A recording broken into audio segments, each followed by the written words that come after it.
రెండవ సమూయేలు గ్రంథం 14వ అధ్యాయము. ముందుగా 1-3 వచనాలు. రాజు అబ్షాలోము మీద ప్రాణం పెట్టుకొని ఉన్నాడని సెరూయా కుమారుడైన యోవాబు గ్రహించి తెకోవా నుండి యుక్తిగల ఒక స్త్రీని పిలువనంపించి ఏడ్చుచున్న దానివైనట్టు నటించి దుఃఖవస్త్రములు ధరించుకొని తైలము పూసుకొనక బహుకాలము దుఃఖపడిన దానివలే ఉండి నీవు రాజునొద్దకు వచ్చి ఈ ప్రకారం మనవి చేయవలనని దానికి బోధించెను.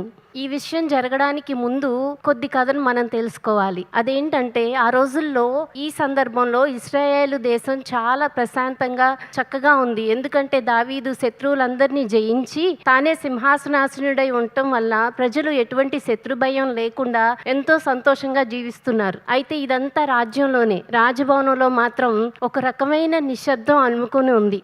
ఆ నిశ్శబ్దం శాంతి వల్ల వచ్చింది కాదు, వేదన వల్ల వచ్చింది. దావీదు రాజు హృదయం చాలా గందరగోళ పరిస్థితుల్లో ఉంది. దానికి కారణం ఏంటంటే, దావీదు ఒక భార్య కుమారుడు అమ్నోను, అలాగే మరొక భార్య కుమార్తె తామారు. అమ్నోను తామారు ఎడల పాపం చేసి ఆమెను అవమానపరుస్తాడు. ఆ సంగతి తామారు యొక్క అన్నయ్య అయిన అబ్షాలోము తీవ్రంగా బాధించబడి అవమానానికి బాధకు గురవుతాడు. అలా జరిగినప్పుడు ఈ సంగతి విని దావీదు అమ్నోనును కోపడతాడే గాని చర్య ఏమీ తీసుకోడు, దానికి తగినటువంటి శిక్ష ఏమీ విధించడు. దాదాపు 2 సంవత్సరాల పాటు అబ్షాలోము ఎదురు చూస్తాడు. దావీదు అమ్నోను పట్ల ఎట్లాంటి చర్య తీసుకోలేదు కాబట్టి నేను అమ్నోను మీద కక్ష సాధించాలి అనేటువంటి మనసును పెంచుకొని, పగ పెంచుకొని, అప్పట్లో గొర్రెబొచ్చు కాలం అని ఉండేది కదా, వారు పండుగగా చేసుకునేవారు. గొర్రెబొచ్చు కత్తిరించే కాలంలో అబ్షాలోము ఒక పన్నాగాన్ని పన్నుతాడు. అదేంటంటే, తండ్రి అయిన దావీదు దగ్గరికి వెళ్ళి, నేను గొర్రెబొచ్చు కాలం నందు విందు చేయడానికి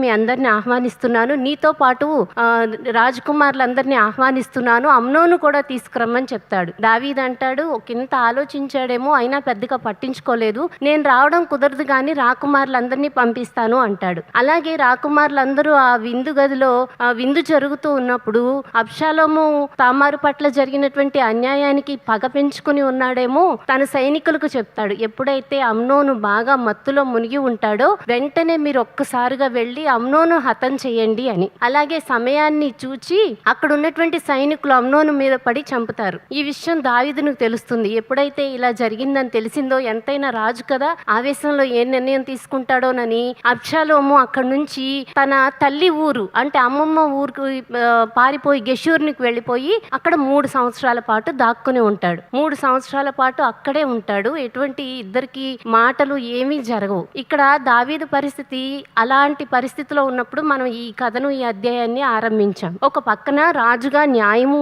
మరో పక్క కుమారునిగా అతని పట్ల ప్రేమ. ఈ 2 భావాల మధ్యలో అతను మనసు చాలా కలవరపడుతూ ఉంది. ఒక పక్క న్యాయము, మరో పక్క మమకారము. ఈ రెండిటి మధ్యలో అతనిలో సంఘర్షణ జరుగుతుంది. ఇంకో మాట చెప్పాలంటే న్యాయము, మమకారము 2 హృదయంలో యుద్ధం చేసుకుంటున్నాయి. అటువంటి అశాంతి కలిగినటువంటి హృదయంలో ఉన్నప్పుడు అక్కడ దగ్గరగా ఉండి దావీదు గురించి బాగా తెలిసినటువంటి సైన్యాధిపతి బంధువు అయినటువంటి యోవాబు ఆలోచన చేస్తాడు. ఆలోచన చేసి, ఇది క్షేమకరమైనటువంటి పరిస్థితి కాదు, ఒక దేశం యొక్క రాజు ఈ విధంగా ఉన్నాడు అంటే ఆ రాజ్యం బలహీనపడుతుంది. న్యాయ నిర్ణేతగా ఉండవలసినటువంటి వ్యక్తి ఇటు న్యాయాన్ని అందించలేనటువంటి బలహీనుడైపోతున్నాడు. దావీదు ఏమనుకుంటున్నాడంటే, తనలో ఉన్నటువంటి ఈ సంఘర్షణ వల్ల ఆ అపరాధ భావం అనేది తన్ని సమర్థవంతుడైనటువంటి రాజుగా ఉంచలేకపోతుంది. నేనేమైనా ఇలాంటి పరిస్థితికి కారణమయ్యానా, నేను దీనికి కారణమయ్యానా అనేటువంటి ఆత్మన్యూనత భావము, అలాగే దుఃఖం. ఒక పక్క ఒక కుమారుడిని కోల్పోయాడు, ఇంకొక కుమారుడు దూరం అయ్యాడు. ఇటువంటి పరిస్థితుల్లో దుఃఖం ఆవరించి ఉంది. అంతేకాకుండా ఆ సమయంలో, ఆ సందిగ్ధ పరిస్థితుల్లో అతను ఎవరి పట్ల సమయోచితమైనటువంటి నిర్ణయాలు తీసుకునేటువంటి స్థితిలో లేనటువంటి పరిస్థితి ఉంది. అలా ఉండడం రాజ్యానికి చాలా ప్రమాదకరం. అనుకోకుండా ఎవరైనా శత్రుదేశం వాళ్ళు దండెత్తి వస్తున్నారని తెలిసిందనుకోండి, రాజు యొక్క మానసిక స్థితి సరిగా లేదంటే వారికి ఒక మంచి అవకాశమే కదా, అది ఎక్కడికైనా బయటికి పొక్కిందనుకోండి, చుట్టూ ఉన్నటువంటి వారు రాజ్యం మీదకి అకారణంగా దండెత్తడానికి అవకాశాలు ఉంటాయి. సో ఈ రాజకీయ పరిణామాల దృష్ట్యా దావీదు యొక్క అంతరంగ సంఘర్షణను కూడా వ్యక్తిగతంగా ఎరిగిన వాడే ఈ సమయంలో దావీదును మేలుకొలపాలి, దావీదును మరలా మామూలు మనిషిని చేయగలగాలి. ఏం చేయాలి? దావీదుకు అన్నీ తెలుసు. ఇటువంటప్పుడు దావీదుకి ఒక మంచి తెలివైన సంభాషణ చేసే వ్యక్తి అవసరమై ఉంది అని చెప్పి యోవాబు ఆలోచన చేస్తాడు. ఆలోచించి తెకోవాలో ఉన్నటువంటి ఒక యుక్తిగల స్త్రీ ఉంటే ఆ స్త్రీ గురించి ఎంక్వైరీ చేసి అక్కడికి వెళ్ళి ఆమెతో మాట్లాడటం మొదలు పెడతాడు. ఇక్కడ ఒక జ్ఞానం కలిగిన స్త్రీ ఎందుకు అవసరమైంది అంటే, దావీదు ఉన్నటువంటి పరిస్థితికి ఒక సలహాదారో లేకపోతే ఒక ప్రవక్తో కాదు, తన హృదయాన్ని తన అంతరంగంలో ఉన్నటువంటి బాధను బయటకు తీసుకొచ్చేటువంటి ఒక నిజాయితీ కలిగినటువంటి వ్యక్తి కావాలి. అందుకే అతను ఒక ప్రయత్నానికి పూనుకున్నాడు. చాలా మంది కూడా కొన్నిసార్లు బయట సొసైటీలో దావీదు ఉన్నటువంటి స్థితిలోనే ఉంటూ ఉంటారు. ఏమిటంటే పిల్లలతో మాటలు ఉండవు, వారు మాట్లాడాలని కోరుకుంటారు కానీ ఒక అడుగు ముందుకు వేసి వెళ్ళలేరు. క్షమించాలని ఉంటుంది కానీ ఎక్కడో చోట వారి ఈగో అడ్డొస్తూ ఉంటుంది. సమాధాన పడి వెళ్ళాలి అని అనిపిస్తుంది కానీ ఎవరు ముందడుగు వేయాలో తెలియదు. పైకి మాత్రం నవ్వుతూ కనిపిస్తారు కానీ లోపల చాలా నలిగిపోతున్న వారు ఉన్నారు. ఎంతో విద్యావంతులైన న్యాయాధిపతులైన కుటుంబాల్లో జరిగేటువంటి కొన్ని రకాల పరిస్థితుల మధ్య నలిగిపోతున్నటువంటి వారికి ఇక్కడ చెప్పబడుతున్నది ఏంటంటే, ఏ సమస్య అయినా దేవుని సన్నిధిలో పెట్టినప్పుడు ఒక పరిష్కారాన్ని దేవుడు తీసుకొని వస్తాడు. దావీదు రాజభవనంలో దుఃఖపడుతూ ఉంటే దేవుడు ఆ సమస్యకి పరిష్కారాన్ని ఎక్కడ ఉంచాడు? తెకోవా అనే ఒక చిన్న గ్రామంలో ఉంచాడు. దావీదు తన మానసిక పరిస్థితిని నరులతో ఎవరితో చెప్పుకోకపోయినప్పటికీ కూడా తన అంతరంగాన్ని చూచే దేవుడు దాన్ని విస్మరించకుండా ఉన్నాడు. అక్కడ ఒక స్త్రీ ఉందంట. ఆ స్త్రీ గురించి మనకు పరిచయం చేసేటప్పుడు ఏమని చేశారు? యుక్తి కలిగిన స్త్రీ, జ్ఞానం కలిగిన స్త్రీ అని పరిచయం చేస్తున్నారు. మామూలుగా మనకు బయట ఎక్కడైనా ఒక స్త్రీ గురించి చెప్పాలంటే ఆ స్త్రీ చాలా ధనవంతురాలండి, ఆ స్త్రీ విద్యావంతురాలండి, ఆవిడ ఎన్నో విజయాలు సాధించిందండి అని చెప్తారు. అంతేగాని ఆవిడని అడ్రస్ చేసేటప్పుడు లోకం గుర్తించే లక్షణాలు వేరు. ధనవంతురాలని, కీర్తివంతురాలని అలా అని చెప్తారు. కానీ దేవుడు మనల్ని గుర్తించేటువంటి కోణం ఏంటో తెలుసా? ఆత్మీయ గుణ లక్షణాలతో దేవుడు మనల్ని గుర్తిస్తాడు. ఇక్కడ ఆ స్త్రీ జ్ఞానం అనే దైవిక గుణ లక్షణంతో బైబిల్లో చెప్పబడింది. జ్ఞానం అంటే ఏంటండి? జ్ఞానము అంటే తెలివి అని అంటారు, లేకపోతే జ్ఞాపకశక్తి అంటారు, ఐక్యూ అంటారు, ఇంకా పెద్దవాళ్ళు అయితే జీవిత అనుభవం అండి అంటారు. కానీ పరిశుద్ధ గ్రంథం ఏమని చెప్తూ ఉందంటే, జ్ఞానము అంటే యెహోవా యందు భయభక్తులు కలిగి ఉండుటయే జ్ఞానమునకు మూలము. ఎక్కడైతే దేవుని మీద ఆధారపడే హృదయం ఉంటుందో అక్కడే జ్ఞానం ఉంటుంది. ఇక్కడ ఈ స్త్రీ గురించి చెప్పబడినప్పుడు ఇక్కడ యోవాబు ఎంచుకున్న ఒక గొప్ప లక్షణం ఏంటంటే జ్ఞానమే. ఎందుకంటే దావీదు వంటి జ్ఞానికి మరొక జ్ఞాని సలహా కానీ ఇప్పుడు ఒక ప్రవక్త యొక్క ప్రవచనం కానీ అక్కర్లేదు. తన హృదయం తెరవబడాలనేటువంటి ఉద్దేశంతో ఒక మంచి సంభాషణ చేయగలిగినటువంటి స్త్రీని తీసుకొని రావడానికి యోవాబు సిద్ధమయ్యాడు. అక్కడికి వెళ్ళి ఆ స్త్రీతో, నీవు చాలా కాలం నుండి దుఃఖపడినటువంటి దానివలే ఉండాలి, ఏడ్చుచున్న దానివైనట్టు నటించి దుఃఖ వస్త్రములు ధరించుకొని తైలం పూసుకొనక బహుకాలం నుండి దుఃఖపడినటువంటి దానివలే ఉండమని చెప్తాడు. అయితే యోవాబు ఇక్కడ ఆ స్త్రీని కొన్ని మాటలు చెప్పి తర్ఫీదు చేస్తున్నాడు. తర్ఫీదు చేస్తున్నప్పుడు ఆ స్త్రీ నిజంగానే యోవాబు పలికిన మాటలే పలికి ఉండవచ్చు, కానీ ఆ మాటల్లో జీవాన్ని పంపింది మాత్రం దేవుని యొక్క జ్ఞానమే. దేవుడు ఆమెను ఒక సాధనంగా వాడుకోదలిచాడు. అలాగే ఆమెలో ఉన్న తలాంతు జ్ఞానమును వాడుకోదలిచాడు. కనుక ఇక్కడ మనం చూస్తాం, ఆమె జ్ఞానం కలిగి నోరు తెరిచి మాట్లాడుతుంది. ఎప్పుడైతే జ్ఞానము దేవుని యందు ఆధారపడేటువంటి వ్యక్తి ఎదురు చూస్తూ ఉంటాడో జ్ఞానం వారి దగ్గర ఉంటుందంట.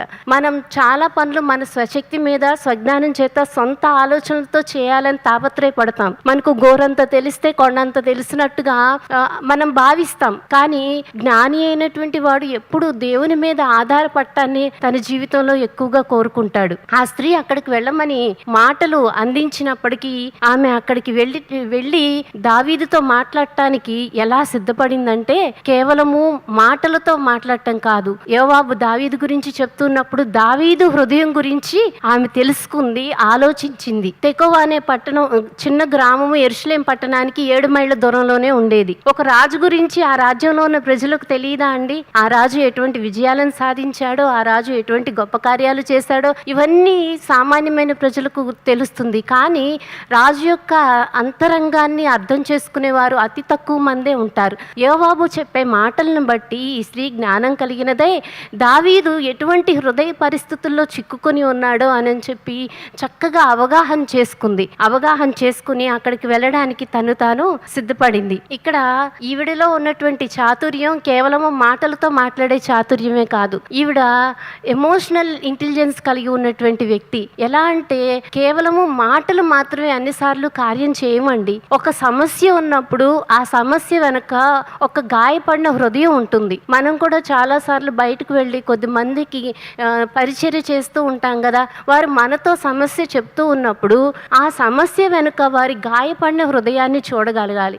మనం వాళ్ళకి ఎంత తెలుసో ఎంత పరిచయమో అన్నదానికంటే మనం వారిని ఎంత ప్రేమిస్తున్నామో, వారిని పట్టించుకుంటున్నామో అన్న అవగాహన వారికి వచ్చినప్పుడు అప్పుడు వారు మన మాట వింటారు. ఈ స్త్రీ కూడా ముందుగా దావీదు హృదయాన్ని అర్థం చేసుకోవడానికి గల ఉద్దేశం ఏంటంటే తాను చెప్పవలసిన మాటను ఎంతో జ్ఞానయుక్తంగా మాట్లాడాలి కనుక తాను సిద్ధపడుతుంది. ప్రభు అయిన యేసు ఈ లోకంలో పరిచర్య చేసేటప్పుడు కూడా ఆయన ముందుగా కనికరంతో చెలించిపోయేవాడు. ఏదైనా పరిస్థితిని చూచినప్పుడు, ఒక సమస్య విన్నప్పుడు ఇందులో మనం ఆరితేరిన వాళ్ళం అన్నట్లుగా ఉచిత సలహాల్లాగా ఇవ్వడం వల్ల ఎక్కువ ప్రయోజనం ఉండదు. కానీ వారి గాయపడిన హృదయంలోంచి ఆ పెయిన్ను అర్థం చేసుకుని వారికి సరైన సలహాని ఇవ్వగలిగినప్పుడు అది మనం ఎక్కువ పరిచర్య చేసిన వాళ్ళం అవుతాం, వారికి ఎక్కువ దీవెన కలిగించిన వారం అవుతాం. యేసు ఈ లోకంలో ఉన్నప్పుడు కూడా ఎవరైనా ఒక రోగిని చూసినప్పుడు ఆ రోగిని తాకేవాడు, ఆ తర్వాత అతన్ని స్వస్థపరిచేవాడు.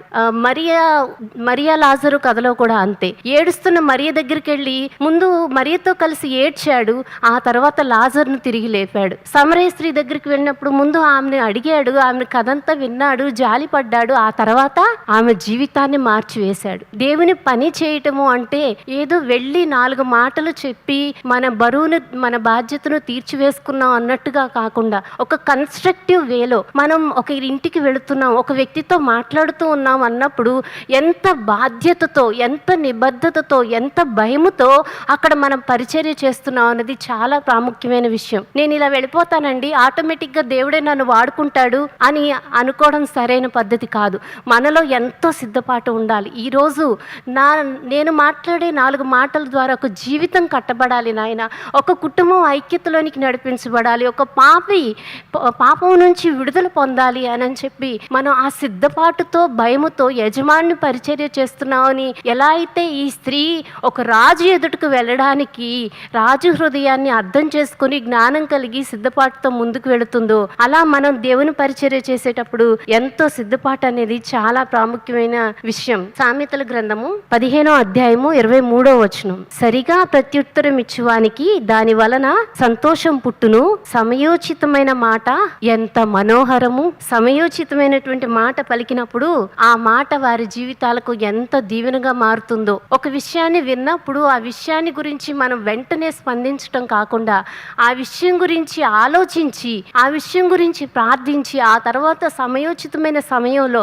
దాన్ని వారికి నేర్పించడం ద్వారా, వారికి సరైన రీతిలో అవగాహన తీసుకొని రావటం ద్వారా అప్పుడు మార్పు కలగడానికి కారణమవుతుంది. ఆ తర్వాత వచనాల్లో చూద్దాం. 14వ అధ్యాయము 4 నుంచి 11 వచనాలు. కాగా తెకోవ ఊరి స్త్రీ రాజునొద్దకు వచ్చి సాగిలపడి నమస్కారం చేసి, రాజా రక్షించమనగా ఆవిడ రాజసంకోలోనికి వచ్చేసిందండి. ఎట్టకేళ్ళకి ధైర్యం చేసి. రాజభవనం అంటే ఎలా ఉంటుంది చెప్పండి? చుట్టూ మంది, మార్బలము, రాజాధికారులు, మంత్రులు, సైనికులు వీరందరూ ఉంటారు.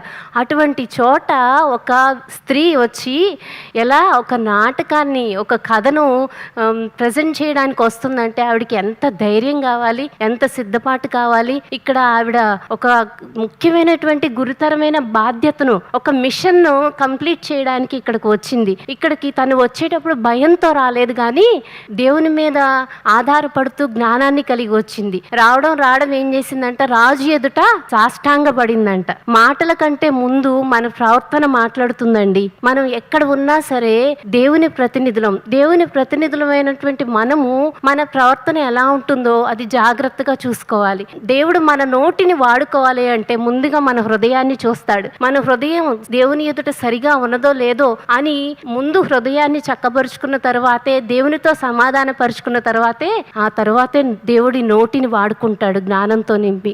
ఈ స్త్రీ కూడా అక్కడికి వచ్చి ఎంతో వినయంతో నమస్కారం చేసి తన ఎదుట తను రాజు యొక్క దృష్టిని వినయముతో ఆకర్షించుకుందనమాట. ఆ తర్వాత మాట్లాడటం మొదలు పెడుతుంది. రాజా రక్షించుము అని. ఆవిడ ఆ స్త్రీ ఎలా వచ్చింది? రాజభవనానికి వస్తుంది కదా, ఎంత చక్కగా అలంకరించుకుని వద్దామని అలంకరించుకుందా? కాదు. తలకి నూనె రాసుకోకుండా చింపిరి జుట్టుతో గోనెపట్ట కట్టుకొని, గోనెపట్ట చిరిగినటువంటి గోనెపట్ట ధరించుకొని, ఎందుకంటే ఆ రోజుల్లో దుఃఖంతో ఉన్నటువంటి వారు వారి దుఃఖాన్ని కనబరచడానికి గోనెపట్టను ధరించుకునేవారు. అలా పాతగిలినటువంటి వస్త్రాలతోనూ చింపిరి జుట్టుతోనూ ఎంతో కాలం నుండి ఆహారం మానివేసి రోధిస్తున్నట్టుగాను ఎంతో దుఃఖభరితమైనటువంటి మొహంతో దీనంగా వచ్చి అక్కడ రాజు ఎదుట కనబరుచుకుంది. ఇప్పుడు సంభాషణ మొదలు పెడుతుంది. ఏమని అంటే, రాజా, అందుకు ఆమె, నేను నిజముగా విధవరాలను, నా పెనిమిటి చనిపోయిను, నీ దాసి అయిన నాకు 2 కుమారులు ఉండిరి, వారు పొలంలో పెనుగులాడుచుండగా విడిపించి వాడెవడనూ లేకపోయినందున వారిలో ఒకడు రెండవ వారిని కొట్టి చంపెను. కాబట్టి నా ఇంటి వారందరూ నీ దాసి అయిన నా మీదకి లేచి తన సహోదరుని చంపిన వానని అప్పగింపుము. తన సహోదరుని ప్రాణము తీసినందుకై మేము వాని చంపి హక్కుదారిని నాశనం చేతుమన్నారు. ఇలాగున వారి నా పెనిమిటికి భూమి మీద పేరైనను శేషమైనను లేకుండా మిగిలిన నిప్పురవ్వను ఆర్పివేయబోచున్నారని రాజుతో చెప్పగా, ఇక్కడ జరిగినటువంటి ఆవిడ సంభాషణ నేను మామూలు మాటల్లో చెప్తూ ఉన్నాను. ఆవిడ విధవరాలంట, ఆవిడకి వృద్ధాప్యంలో ఉంది, విధవరాలు, 2 కుమారులు ఉన్నారు. అయితే 2 కుమారులు అన్నదమ్ములు 2 పొలంలో పనిచేసుకుంటూ పెనుగులాడుకుంటూ గొడవ పడినప్పుడు ఒక వ్యక్తి ఇంకొక అతన్ని చంపి వేశారు. అయితే అక్కడ ఉన్నటువంటి తన బంధువులందరూ వచ్చి ఆ చంపిన వాడిని, హంతకుడిని చంపేస్తాము అని చెప్పి వస్తున్నారు. రాజా, మరి నాకేమో మిగిలిన ఒక్కడు వాడే కదా, మరి అటువంటప్పుడు నా యొక్క భర్త ఇంటి వంశము పోతుంది కదా అని చెప్పి అడుగుతుంది. అప్పుడు రాజు ఏమని సమాధానం ఇస్తాడంటే 8వ వచనంలో, నీవు నీ ఇంటికి పొమ్ము, నిన్ను గురించి ఆజ్ఞ ఇత్తునని ఆమెతో చెప్పెను. నీవు నీ ఇంటికి వెళ్ళమ్మా, నేను ఆజ్ఞ ఇస్తాను అని చెప్పి రాజే చెప్పాడు స్వయంగా. రాజు ఒక మాట చెప్తే తిరుగుంటుందా అండి? ఉండదు. అయినా మరలా రెండోసారి అడుగుతుంది. ఏమని? అందుకు తెకోవ ఊరి స్త్రీ, నా ఏలినవాడా రాజా, దోషము నా మీదను నా తండ్రి ఇంటి వారి మీదను నిలుచునుగాక, రాజునకు రాజసింహాసనమునకు దోషము తగలకుండునుగాక అని రాజుతో అనగా మరలా మనవి చేస్తుంది. ఈ విషయంలో ఇంకా బ్రతిమలాడుతూ అడుగుతూ ఉంది రెండోసారి. అప్పుడు రాజు అన్నాడు కదా, రాజు, ఎవడైనను దీన్ని గూర్చి నిన్నేమైనా అనిన ఎడల వాణ్ణి నా యొద్దకు తోడుకొని రమ్ము, వాడికను నిన్ను ముట్టకయుండునని ఆమెతో చెప్పెను. నీకేం పర్వాలేదమ్మా, నేనే చెప్తున్నాను కదా, రాజుని ఎవరైనా నా మాట విననొల్లక అలాంటి సాహసం ఏదైనా చేస్తే వారికి ఎటువంటి శిక్ష విధించాలో నాకు తెలుసు, నువ్వు నిర్భయంగా ఇంకా వెళ్ళిపో అని చెప్తున్నాడు రాజు. ఈ స్త్రీకి నిజంగా తెగువ స్త్రీ కాదండి, తెగువ గల స్త్రీ అనాలేమో ఇవని. మళ్ళీ 3వసారి ఏమని అడుగుతుంది? అప్పుడు ఆమె, రాజు అయిన నీవు నీ దేవుడైన యెహోవాను స్మరించి హత్యకు ప్రతిహత్య చేయువారు నా కుమారుని నశింపజేయకుండా ఇంకనూ నాశనం చేయటం మాన్పించమని మనవి చేయగా, రాజు, యెహోవా జీవము తోడు, నీ కుమారుని తల వెంట్రుకల్లో ఒక్కటైనను నేల రాలకయుండెను అని చెప్పాను. మామూలుగా అయితే రాజు ఏం చేయాలి? ఏమ్మా, నీకేమన్నా మతి చెలించిందా? ఇప్పటికే నీకు 2 సార్లు హామీ ఇచ్చాను, నేనెవరనుకుంటున్నావు? దావీదు వంటి మహారాజుని, నా యుద్ధ ప్రావీణ్యం, నా యుద్ధ బలం నీకు తెలుసా? ఒక పేద విధవరాలవి, నేను ఎన్ని యుద్ధాలు చేయించానో, ఆఫ్టర్ ఆల్ నీ కుమారుణ్ణి నేను కాపాడలేనా? ఎందుకు పదే పదే అడిగి నన్ను విసిగిస్తున్నావు? నా మనసే బాగుండకపోతే అని అనలేదు. ఏమన్నాడో తెలుసా? ఇంకా మాటిస్తూ ఉన్నాడు, నీ కుమారునికి క్షేమం కలిగేటట్టు నేను చూస్తానని. ఈ స్త్రీ ఎంత ధైర్యం చేస్తుందంటే, ఈ క్రమాన్ని అంతటిని 1కి 2 సార్లు అడగటంలో ఆవిడ ఎంత వినయముతో, ఎంత దుఃఖంతో, ఎంత వేదనతో జాలి గొల్పే విధంగా దావీదు ఎదుట ప్రవర్తిస్తుందో ఒకంత ఆలోచించండి. దావీదు ఏమన్నా సామాన్యమైన వ్యక్తా? ఆయన బహుముఖ ప్రజ్ఞాశాలి. ఒక సితార్ను వాయించాడంటే దెయ్యాలు పారిపోవాల్సిందే, ఒక యుద్ధం చేశాడంటే శత్రువులు పారిపోవాల్సిందే. ఆయనకి ఏమైనా నటనా చాతుర్యం తక్కువగా ఉందా? ఒకనొక సందర్భంలో సౌలు రాజు తరుముతూ ఉన్నప్పుడు పారిపోతూ ఆకీషు రాజు ప్రాంతానికి వెళ్ళిపోతాడు. అక్కడ వెళ్ళిపోయిన తర్వాత ఆకీషు రాజు సైన్యం చూసి, ఇదేంటి, ఇతను దావీదు కాడా? ఆ రోజు గొల్యాతును చంపినప్పుడు సౌలు 1000 కొలదును, దావీదు 10,000 కొలదును అని పొగిడినటువంటి దావీదు ఇతడు కాదా అని చెప్పి వారిలో వారు మాట్లాడుకుంటూ ఉన్నప్పుడు దావీదు వింటాడు. ఇక్కడ తాను పారిపోతూ, సౌలు చేతి నుండి పారిపోతూ వచ్చిన సందర్భాన్ని బట్టి తను తగ్గి ఉండాలని తను ఏం చేస్తాడంటే ఒక ఆలోచన చేస్తాడు. ముందు నుయ్యి వెనక గొయ్యి అన్నట్టు, ముందు సౌలు రాజు వెనక ఆకీషు రాజు. ఆ సమయంలో తను పన్నిన ఉపాయం ఏంటో తెలుసా? ఒక పిచ్చివాని వలె, వెర్రివాని వలె నటిస్తాడు. అక్కడ గోళ్లతో ద్వారబంధాలను గీరుతూ, నోటి వెంట, గడ్డం వెంట, చొంగ కార్చుకుంటూ ఒక పిచ్చివాని వలె, మతి చెలించిన వారి వలె నటిస్తాడు. ఆ సేవకులు అతన్ని విడిచి వెళ్ళిపోతారు. ఇతనికి ఇంత నటన సామర్థ్యం ఉంది, ఇతనే గొప్ప కళాపోషకుడు, ఇంత గొప్ప వ్యక్తి ముందు ఒక సామాన్యమైన స్త్రీ వచ్చి దుఃఖంతో తను చెప్తున్నటువంటి మాటలను ఎలా నమ్మించిందో చూసారా? ఇది జ్ఞానము, కట్టే జ్ఞానము, దీవెనకరమైనటువంటి జ్ఞానము, బంధాలను కట్టాలని చేసేటువంటి ప్రయత్నం. ఆ విధంగా ఆ స్త్రీ ముందుకు వచ్చి దావీదుని ఒక మాట తర్వాత ఒక మాట ఇంకా ఇంకా ప్రాధేయపడినట్లుగా అడుగుతూ ఇప్పుడు సరైన సమయానికి తీసుకుని వచ్చింది. ఏమిటంటే ఈ కథ అంతటిని నటించడంలో ఉద్దేశం ఏంటంటే దావీదు ఎటువంటి పరిస్థితి మధ్య నలుగుతూ ఉన్నాడో ఆ దుఃఖము, ఆ బాధ, అది అతని నుంచి దానిలో నుంచి అతను మేల్కోవాలనే ఉద్దేశంతో మాట్లాడుతూ ఉంది. నిజంగా ఆ స్త్రీ తన బాధనంతా చెప్పుకోవడం వల్ల ఏం చేసిందంటే దావీదులో ఒక తండ్రిని మేల్కొల్పింది. ఒక పక్క కుమారుణ్ణి పోగొట్టుకుని ఇంకో పక్క కుమారుడు దూరమైన పరిస్థితుల్లో తను గంభీరంగా ఏడవడానికి అవకాశం లేదు. ఎందుకంటే తనొక రాజు కాబట్టి అతను తన స్థానాన్ని బట్టి కొంచెం గుంభనంగానే ఉండాలి. అటువంటి పరిస్థితుల్లో అతనిలో దాచుకుని ఉన్న 3 సంవత్సరాల దుఃఖము ఈ స్త్రీ యొక్క విజ్ఞాపన మూలంగా దానిలో నుంచి ఎంతో కొంత అతను ఆలోచించడం మొదలు పెట్టాడు, కనికరించడం మొదలు పెట్టాడు. అయ్యో, ఒక విధవరాలు తన ఒక్కగానొక్క కుమారుని పోగొట్టుకోవడం అని చెప్పి ఆ వాత్సల్యం అనేది అతనిలోనికి వస్తూ ఉంది. ఇక్కడ ఈ తెకోవ స్త్రీ పలుమార్లు తన ప్రయత్నంలో విజయం సాధించడానికి ఎన్ని మార్లు ఇక్కడికి వచ్చే ముందు దేవుని సన్నిధిలో ప్రాధేయపడి ఉంటుందో, ఎన్ని మార్లు దేవుని సన్నిధిలో మోకరించి ప్రార్థన చేసి ఉంటుందో. ఇదిగో నాకు బాధ్యతను అప్పగించావు, ఆ బాధ్యతలో నేను నిలబడగలడానికి కావలసిన సామర్థ్యాన్ని అనుగ్రహించు ప్రభువా అని. ఈమె ఒక కథే చెప్తుంది, ఒక నాటకమే ఆడుతుంది, కానీ దాని వెనుక ఉన్న ఉద్దేశము చాలా గొప్పది. ఆవిడ కథే ఎందుకు చెప్తుందండి? దావీదు వంటి రాజు దగ్గరకు వచ్చి ఇదిగో నువ్వు తప్పు చేశావు అని ఎవరికైనా చెప్పగలిగిన ధైర్యం ఉంటుందా? ఎవరికైనా సరే వారి యొక్క బలహీనతను, వారి యొక్క సమస్యను నేరుగా చెప్తే దాన్ని వారు సమర్థించుకోవచ్చు, అది కాదని తప్పించుకోవచ్చు. కానీ అదే సమస్యని ఇంకొకరి కథలాగా చెప్తే వారు న్యాయంగా ఆలోచించడం మొదలు పెడతారు. దావీదులో ఉన్న ఒక న్యాయ నిర్ణేతను మేల్కొల్పడం ఈ కథలో ఈవిడ మొదటి మెట్టుగా ఎంచుకుంది. ఎప్పుడైతే దావీదు కనికరపడ్డాడో వెంటనే మరొక అప్లికేషన్ రెడీ చేసుకుంటుంది అక్కడ మాట్లాడటానికి. ఆ తర్వాత ఈ వచనాలు చూద్దాం. ఇక్కడ ఆవిడ మాట్లాడిన విధానాన్ని చూసినట్లయితే మనకి చాలా ఆశ్చర్యం కలుగుతూ ఉంటుంది. ఆ స్త్రీ రాజుతో మాట్లాడేటప్పుడు ఎంతో భయంతో, వినయంతో మాట్లాడుతూ వస్తుందో అదే సమయంలో రాజు యొక్క అంతరంగాన్ని కూడా ప్రతిబింబించే విధంగా తన మాటలను అల్లుతూ ఉంది. ఇదే సందర్భాన్ని మరొకసారి మనం గతంలో చూసినట్లయితే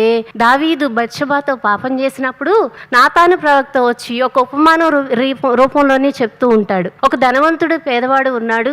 ధనవంతుడికి చాలా గొర్రెలు ఉన్నాయి, పేదవానికి మాత్రం ఒక్క గొర్రె ఉంది అని అలా కథను మొదలుపెట్టి చివరికి దావీదు అంటాడు, అన్యాయం చేసిన వ్యక్తికి శిక్ష అర్హుడే అంటాడు. అలా అన్నప్పుడు ఆ వ్యక్తివి నువ్వే అని నాతాను ప్రవక్త దావీదు చేత తన తప్పును తానే అంగీకరించే విధంగా ఒప్పింపచేస్తాడు. ఈ విధంగా దావీదులో ఉన్నటువంటి ఒక లక్షణం కనబడుతుంది. అదేంటంటే ఎవరి గురించి అయినా ఒక న్యాయాన్ని జరిగించేటప్పుడు దావీదు స్వీయ పరిశీలన చేసుకుంటాడు. త్వరపడి తమరికో న్యాయం మాకో న్యాయం అన్నట్లుగా కాకుండా తను స్వీయ పరిశీలన చేసుకునే విధానంలో ఆ రోజు తన తప్పును గుర్తించి పశ్చాత్తాప పడటానికి ఒక కారణమవుతుంది. అలాగే ఈ రోజున మన కుటుంబాల్లో మనం ఎలా వ్యవహరిస్తూ ఉన్నాం? మనకేమి కథలు ఉపమానాలు రాకపోవచ్చు, కానీ మనం మాట్లాడే సంభాషణ విషయంలోనే ఎలా ఉంటున్నాం అన్నది చాలా ప్రాముఖ్యమైన విషయం. ఈ స్త్రీ రాజు దగ్గరికి వచ్చి మాట్లాడేటప్పుడు తన సంభాషణ అంతా గమనించండి. ఎలాంటి అతిశయోక్తి లేదు, ఎలాంటి ఆవేశము లేదు, ఎలాంటి ఆరోపణ లేదు, కేవలం తన బాధను మాత్రమే చెప్పుకుంది. చాలా మంది బాధను చెప్పుకుంటా ఉంటారు. ఎలా చెప్తారు అంటే ఇతరుల మీద నేరారోపణలు వేస్తూ చెప్తారు వారి బాధని, ఇతరుల పట్ల ఆవేశాలకు లోనవుతూ చెప్తారు వారి బాధని. వీరొక్కరే బాధితులు అన్నట్టు, వీరి బాధకు అందరూ ఎదుటివారే బాధ్యులు అన్నట్టుగా మాట్లాడతారు. నిజంగా వీరు ఎవరిని బాధించారో అన్న మాట ఆలోచించుకోరు. కానీ తన బాధను చెప్తూ ఉన్నప్పుడు, బాధను వ్యక్తపరుస్తూ ఉన్నప్పుడు వారు కేవలము బాధింపబడుతున్న వారుగానే పరిగణించుకుంటారు. రెండు వైపులా నేను ఇతరులను బాధిస్తున్నానా, నేను ఇతరులకు ఎవరికైనా కారణమవుతున్నానా అన్నది కూడా చూసుకోవాలి కదా. కానీ ఈ స్త్రీ మాత్రం తన బాధను ఎంత నిజాయితీగా వ్యక్తం చేసిందోనండి. బాధను వ్యక్తం చేయటంలో కూడా కూడా నిజాయితీ కావాలి. ఎవరు బలవంతం వల్ల మారరు. దేవుని యొక్క సత్యం ఎదుట తమను తాము చూచుకున్నప్పుడు మాత్రమే ప్రజల హృదయాల్లో కానీ ఎవరి హృదయంలో అయినా కానీ మార్పు వస్తుంది. ఈ స్త్రీ చేసిన పని కూడా అదే. దావీదును తీసుకువెళ్ళి దేవుని సత్యం ఎదుట తను తాను చూసుకునేటట్టుగా నిలబెట్టింది. దేవుని సత్యం ఎదుట బహిర్గతం కానిదంటూ ఏదీ లేదు. మన జీవితాల్లో కూడా మనం దేవుని సత్యం ఎదుట మనం చేస్తున్న పని ఎంతవరకు సమయోచితమైనది, దీనిలో నా తప్పెంత, ఎదుటివారి తప్పు ఎంత అని మనం పరిశోధన చేసుకొని చూసుకున్నప్పుడు మన బాధ ఒక అర్థవంతం అవుతుంది. మన బాధలో నిజాయితీ ఉంటుంది. ఈ స్త్రీ ఇప్పటి వరకు 3 సార్లు మాట తీసుకుంది కదా, ఆ తర్వాత ఇప్పుడు ధైర్యం చేసి ఒక మాటను అడగడానికి సిద్ధపడుతుంది. 12వ అధ్యాయం 12వ వచనం నుంచి 17వ వచనం వరకు చూద్దాం. అప్పుడు ఆ స్త్రీ, నా ఏలిన అడగు నీతో ఇంకొక మాట చెప్పుకునుట నీ దాస్యగు నాకు దయచేసి సెలవిమ్మని మనవి చేయగా రాజు చెప్పమనెను. ఎంత గొప్ప రాజండి! 3 సార్లు విసిగించింది. రాజంతటి వాడు ఒక మాట సెలవిస్తే దానికి తిరుగుండదు కదా. పదే పదే చెప్పిన మాటనే చెప్పించుకుంటూ ఆ స్త్రీ ఏదో గొప్ప నిధి కోసం వెతుకుతున్నట్టుగా ఆ మాట తీసుకుంటూ ఉంటుంది కదా. ఇక్కడ ఆ స్త్రీ ఇప్పుడు సరైన సమయానికి దావీదుని తీసుకుని వచ్చింది. సహజంగా ఆ స్త్రీ అనుకోవచ్చు, అబ్బా ఇప్పటి వరకు చాలా అద్భుతంగా నటించాను, నా నటనకు తిరుగులేదు, దావీదంతటి మహారాజే నమ్మేశాడు, సభలో ఉన్న వారంతా నమ్మారు, ఇక నేను చక్కగా మాట్లాడవచ్చు అని తన సొంత మాటలను కలపడానికి ప్రయత్నం చేయలేదు, అతిశయించడానికి ఎక్కడా పూనుకోలేదు. ఎంత వినయంతో, రాజా ఇంకొక మారు నేను నిన్నొక మాట అడగొచ్చా, ఎంత వినయంతో మాట్లాడుతూ ఉందో. దేవుడు పరిచర్యకండి ప్రతి ఒక్కరిని దేవుడు వాడుకోవడానికి ఇష్టపడతాడు. కానీ కొంతకాలం పరిచర్యలో వాడబడినాక మన ద్వారా స్వస్థతలు, మన ద్వారా అద్భుతాలు, మన ద్వారా దేవుడు ఎదుటివారి జీవితాల్లో కార్యాలు చేస్తున్నప్పుడు ఏమవుతుందంటే, అబ్బా నేను చాలా చేసేసాను, చాలా విజయం సాధించేశాను, ఇక నేను చెప్పిందే వాక్యం, నేను మాట్లాడిందే ప్రవచనం అన్నట్టుగా కొంతమందికి అతిశయం చోటు చేసుకునే అవకాశం ఉంటుంది. ఆత్మీయ గర్వం వారిలోనికి ప్రవేశించే అవకాశం ఉంటుంది. అటువంటి పరిస్థితి మనలో ఎక్కడ రాకుండా జాగ్రత్తగా ఒక రాజు ముందు తన పరిస్థితిని చెప్తూ ఎంత వినయాన్ని అడుగడుగున ప్రదర్శిస్తూ ఉందో, దేవుని పరిచర్యలో బాధ్యులమైనటువంటి మనము, సంఘ సభ్యులమైనటువంటి మనము దేవుని ఎదుట అదే వినయముతో అడుగడుగు పెరుగుతూనే ఉండాలి. కానీ ఎక్కడ దేవుడు మనల్ని వాడుకునే విధానాన్ని బట్టి కానీ మనకిచ్చే తలాంతులను బట్టి కానీ అతిశయపడడానికి ఆస్కారం లేదు. ఎందుకంటే జ్ఞానమునకు కర్త ఎవరు? ప్రభువే. జ్ఞానమునకు మూలం ఎవరు? ప్రభువే. జ్ఞానానికి తొందరపాటు ఉండదండి. తొందరపాటు నిర్ణయాలు, తొందరపాటు ఆలోచనలు చేయదు. జ్ఞానము వివేచిస్తుంది. ఏది ఎప్పుడు మాట్లాడాలో, ఎక్కడ మాట్లాడాలో, ఎంత మాట్లాడాలో, ఎక్కడ మౌనంగా ఉండాలో తెలిసినదే జ్ఞానం. వాక్యాన్ని పంచుకోవాలనేటువంటి ఆసక్తి చాలా మందిలో ఉంటుంది. కానీ ఆ వాక్యము ఏ సందర్భంలో మాట్లాడాలి, ఏ విధంగా దాన్ని ఎదుటివారికి వివరించాలి అనే జ్ఞానాన్ని కూడా, ఆ నాలెడ్జ్ని తెలుసుకోవడం కూడా చాలా ప్రాముఖ్యమైన విషయం. ఇక్కడ ఆ స్త్రీ రాజు దగ్గరకు వచ్చి, రాజా మరి దేవుని ప్రజలైన, దేవుని జనులైన వారికి వ్యతిరేకంగా నీవెందుకు ఆలోచిస్తున్నావు? ఎంత తెగింపు కలిగినటువంటి మాట. ఒక్కసారిగా ఆ రాజభవనం అంతా నిశ్శబ్దం అయిపోయి ఉంటుంది. అవాక్ అయిపోయి ఉంటాడు దావీదు కూడా. ఏంటి ఇప్పటి వరకు నేను ఇచ్చిన తీర్పు మరలా నా వైపుకే తిరిగి వస్తుందేంటి అని చెప్పి ఆత్మావలోకనం చేసుకుని ఉంటాడు. ఈ స్త్రీ వచ్చి తన కుమారుని విషయమే న్యాయం అడుగుతుంది కదా అని చెప్పి ఒక మాటలు చెప్తుంది కదా. ఆ మాటలు ఇప్పుడు ఏమైనాయి అంటే ఒక అర్థమైంది.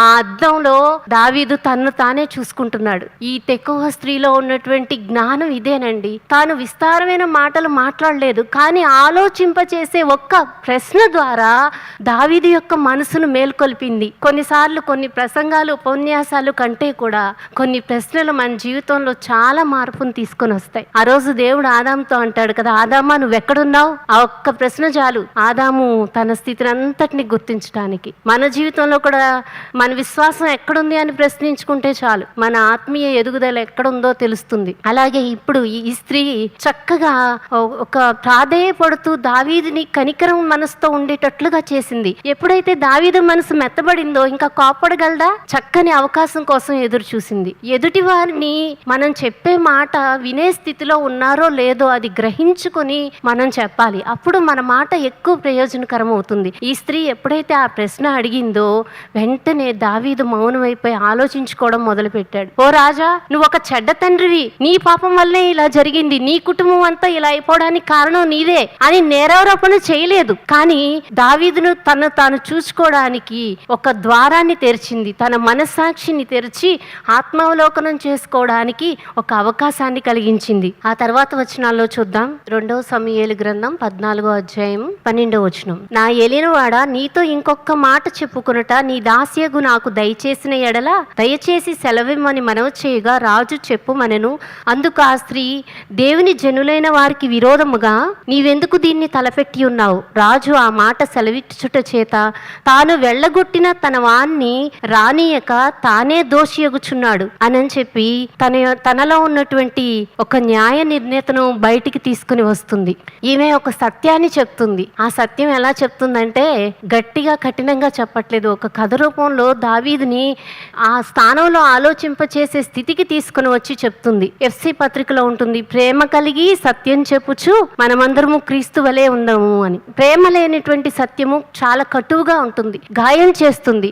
అదే సత్యం ఉండి ప్రేమ లేదనుకోండి, అది మార్పు తీసుకుని రాదు. కానీ ఈ స్త్రీ ఇక్కడ ప్రేమను సత్యాన్ని రెండింటిని సమన్వయం చేసి మాట్లాడుతుంది. ఒక వ్యక్తి తన నమ్మకానికి విరుద్ధంగా ఎక్కడైనా ప్రవర్తించాల్సి వచ్చింది అనుకోండి, అతను మానసికంగా చాలా సంఘర్షణలకు లోనవుతాడు. ఒక పక్కనేమో ఇంకొకరి కుమారుణ్ణి కాపాడుతానని వాగ్దానం చేశాడు, మరో పక్క తన సొంత కుమారుని విషయంలో వెలివేయబడి ఉంచాడు. ఈ రెండిటి మధ్య, రెండు విరుద్ధ సత్యాల మధ్య మరలా దావీదు హృదయం నలుగుతుంది.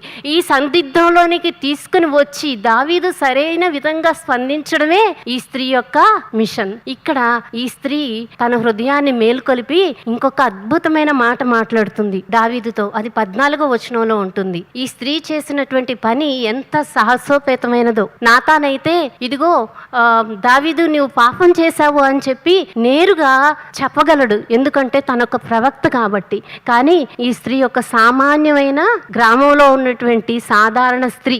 అటువంటి స్త్రీ వచ్చి ఒక రాజును ఒప్పించగలగడము అంటే ఎంత క్లిష్టమైన విషయమో చూడండి. దేవుడు వాడుకోవడానికి ప్రవక్త అయినా ఒక సామాన్యమైన స్త్రీ అయినా ఎవరినైనా వాడుకుంటాడండి. స్త్రీ పురుష తారతమ్యం లేకుండా, జ్ఞానము, చదువు, స్థితిగతులు వీటితో ఏమి తారతమ్యం లేకుండా ఎటువంటి సాధారణమైనటువంటి వారినైనా ఆయన పరిచర్లో వాడుకోవడానికి, ముఖ్యంగా స్త్రీలను ఎక్కువగా ఇటువంటి ఘనమైన కార్యములు పూనుకునే వారిగా వాడుకోవడానికి దేవుడు ఇష్టపడతాడేమో అనిపిస్తుంది. ఈ స్త్రీలో ఉన్న ఒకే ఒక్క ఆత్మీయ లక్షణం జ్ఞానము. దేవుని మీద ఆధారపడి తాను సంసిద్ధత చేసుకోవడం ద్వారా ఈ విధమైనటువంటి గొప్ప కార్యాన్ని పూనుకుంది. ఆ రోజు నాతాను దావీదు యొక్క పాపమును బయటపెట్టి పశ్చాత్తాపానికి నడిపిస్తే, ఈరోజు ఈ స్త్రీ దావీదును పునరుద్ధరణలోనికి నడిపించడానికి తన వంతు పాత్ర పోషించింది. దేవుడు కేవలం పాపాలను క్షమించడం మాత్రమే కాదండి, మరలా తన ప్రజలను తన యొద్దకు చేర్చుకోవడమే దేవుని యొక్క ఉద్దేశము. మరలా తెగిపోయినటువంటి బంధాలను పునరుద్ధరించడమే దేవుని యొక్క ఉద్దేశం. 14వ వచనంలో, మనమందరము చనిపోదుము కదా, నేలను ఒలికిన మీదట మరలా ఎత్తలేని నీటి వలె ఉన్నాము. దేవుడు ప్రాణం తీయక తోలివేయబడిన వాడు తనకు దూరస్థుడు కాకుండా సాధనములు కల్పించుచున్నాడు. ఎంత అద్భుతమైన వచనమో ఈ వచనం. ఎంత గొప్ప సూత్రాన్ని రాజంతటి వానికి, జ్ఞానవంతునికి ఒక సాధారణ మహిళ జ్ఞాపకం చేస్తుంది. మనమందరము నిశ్చయంగా చనిపోదాం. ఓ రాజా, రాజువైన నీవు కూడా ఏదో ఒక రోజు చనిపోవలసిందే కదా. ధనవంతులు, గొప్పవారు ఎవరు తేడా లేదు కదా. మరణం అన్నది ప్రతి వాని జీవితంలో తథ్యం కదా. అటువంటప్పుడు నీవెందుకు క్షమించకుండా ఉంటున్నావు? ఈ ప్రశ్న మనం కూడా వేసుకుందాం. మనం ఎందుకు క్షమించలేని వారంగా ఉంటున్నాం? ఇప్పుడు కాదు మరొకసారి క్షమిద్దాం, ఇప్పుడు కాదు మరొకసారి మాట్లాడదాం అని అనుకుంటూ ఉంటే సంవత్సరాలు గడిచిపోతున్నాయి. జీవితం చాలా చిన్నది. మరణం అనేది అపాయింట్మెంట్ తీసుకుని రాదు. కాబట్టి ఈ స్త్రీ ఇక్కడ మనకి నేర్పించే పాఠం ఏంటంటే, క్షమించడానికి ఇదే అనుకూలమైన సమయం, ఇదే సరైన రోజు, ఈ రోజే అన్నట్లుగా మనకి పాఠం నేర్పిస్తుంది. బంధాలు అమూల్యమైనవిగా దేవుడు ఏర్పాటు చేశాడు. అయితే మన పాపభూయిష్టమైన స్థితి ద్వారా వాటిని కొంత కోల్పోయినప్పటికీ మరలా పునరుద్ధరించుకోవడానికి దేవుడు ఎన్నో అవకాశాలను కల్పిస్తూ ఉన్నాడు. తర్వాత మాట అంటుంది కదా, నేలను ఒలికిన మీదట మరలా ఎత్తలేని నీటి వలె ఉన్నాము. ఒక గ్లాసు నీళ్లు కింద పోసి మరలా వెనక తీసుకోగలమా అండి? తీసుకోలేం. అలాంటిదే మన జీవితం కూడా. రాజంతటి వాడికి దావీదు భక్తుడు ఎన్ని కీర్తనలు రాశాడు. అసలు దావీదే చెప్తాడు కదా, జీవితం అనేది గడ్డి పువ్వు వంటిది, నీటి ఆవిరి వంటిది, గాలి బుడగ వంటిది అని ఎన్నో జీవితాన్ని గురించి సంపూర్ణమైనటువంటి అవగాహన కలిగినటువంటి వ్యక్తికి జ్ఞాపకం చేస్తూ ఉంది. ఒక గ్లాసుడు నీళ్ళని మనం తీసుకోలేం కదా రాజా, గడిచిన కాలాన్ని మనం వెనక్కి తీసుకురాలేము, అమ్నోనును మనం తీసుకురాలేము, గతం మారదు. కాబట్టి ఉన్న కుమారుని విషయంలో నీవు దూరస్తుడుగా ఉంచకుండా అతన్ని సమీపంగా చేయమని చెప్పి ఇక్కడ మాట్లాడుతుంది. దేవుడు సాధనములు కల్పించును. ఎందుకంటే దూరస్తుడిగా ఉన్నవాడు ఇంకా దూరస్తుడిగా ఉండిపోకుండా దేవుడు అవకాశాలను కల్పిస్తాడు, దేవుడు ఉపాయాలను కల్పిస్తాడు. ఈ స్త్రీ ఎంత గొప్ప థియాలజీ మాట్లాడిందండి. ఆవిడికి దేవుని గురించి ఏం తెలుసు? ఈ దేవుడు ఒక న్యాయ నిర్ణయితే కాదు, ఒక యుద్ధాల్లో విజయాన్ని ఇచ్చేవాడే కాదు, ఒక తీర్పుని ఇచ్చేవాడే కాదు, అంతకంటే కూడా ఈ దేవుడు చెదరగొట్టినబడిన వారిని, మార్గం తప్పిపోయిన వారిని వెదికి రక్షించే తండ్రి ఉన్నాడు అని అర్థం చేసుకుంది. అదే మాటను ఇక్కడ దేవుడు ఉపాయాలను కల్పిస్తాడు అని చెప్పి చెప్తూ ఉన్నాడు. మనం ఎన్నిసార్లు తప్పిపోయి ఉంటామండి, భక్తిలో ఉండి కూడా ఎన్నోసార్లు అతిక్రమములు చేసి దేవునికి దూరమై ఉన్నప్పటికీ ఎన్ని మార్లు దేవుడు ఈ జీవిత కాలంలో మనల్ని క్షమించి మరలా దగ్గరకు రానిచ్చి హక్కున చేర్చుకుని ఉపకారములతో మన జీవితాలను నింపుతూ ఉన్నాడు. ఆ రోజు ఆదాం పాపం చేసినప్పుడు ఏం చేశాడు? చర్మపు చక్కాయలను కుట్టించాడు. నోవా కాలంలో పాపం చేసినప్పుడు ఒక ఓడను సిద్ధం చేయించి రక్షణలోనికి నడిపించాడు. ఆ తర్వాత ఇశ్రాయేలు పాపం చేసినప్పుడు ఒక పస్కా గొర్రె పిల్లను సిద్ధం చేశాడు. అరణ్యంలో తప్పిదములు చేసినప్పుడు ఒక ఇత్తడి సర్పాన్ని ఇచ్చాడు. ఈరోజు మనం అందరము బలహీనులమై ఉండి పాపంలో కొట్టుకొని ఏడవబడుతూ ఉన్నప్పుడు మనల్ని వదిలివేయక మనకు మధ్యవర్తి అయినటువంటి ప్రభువును, మన విమోచకుణ్ణి, లోకరక్షకుణ్ణి మనకు అందించి విమోచన మార్గంలోనికి నడిపించే ఉపాయాన్ని కల్పించాడు. ఆ ఉపాయాన్ని ఎక్కడ చెప్పాడండి? ఆనాడు ఎక్కడైతే పాపం జరిగిందో ఆ ఏదేను తోటలోనే స్త్రీ సంతానం ద్వారా మనకి విమోచన కలుగుతుందని ఆనాడే ఉపాయాన్ని చెప్పాడు. అది క్రీస్తునందు నెరవేర్చి ఈరోజు మనల్ని హక్కుదారులుగా చేశాడు. దేవుడు కేవలము తప్పిదాలని క్షమించి మనల్ని ఏదో జీవించమని అనేవాడు కాదండి. మనం ఉన్న స్థితిలో నుంచి మెరుగైన స్థితిలోనికి ఆత్మీయంగా మరింతగా ఎదగాలని అనుదినము కోరుకునే దేవుడు. అనుదినము ఆయన వాత్సల్యం మన ఎడల నూతనంగా పుట్టుచున్నది కదా.